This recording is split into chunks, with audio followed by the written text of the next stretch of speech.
Here's a cool little portable stove you can make with things you probably already have sitting around your house. First, you'll need a couple of cans of soda. Make sure there's no bumps or dents in the bottom. You'll also need some fine sandpaper, a utility knife blade, a thumbtack, a coat hanger, some fiberglass, and a bottle of heat. Use the sandpaper to remove the paint off the bottom couple of inches of both cans. Open the first can and pour out the contents.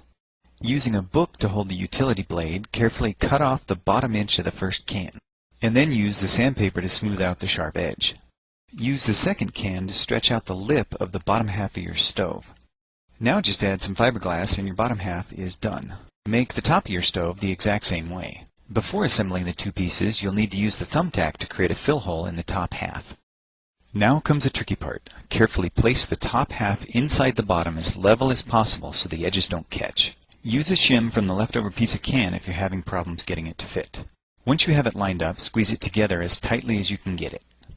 Finally, use the thumbtack to create the fuel jets. Create a bunch of them evenly spaced around the top of your stove.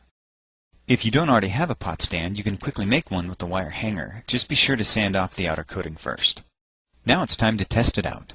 Slowly pour the heat into the stove, giving it time to drain through the fill hole. It doesn't take very much. A few tablespoons is enough to boil a pot of water. This type of can stove must be preheated for a second before the vapor pressure will sustain the jets. Once it's lit, put the pot stand over it and then you're ready to cook. So whether you're camping or just forgot to pay the electric bill, now you can make a tiny stove even MacGyver would be proud of.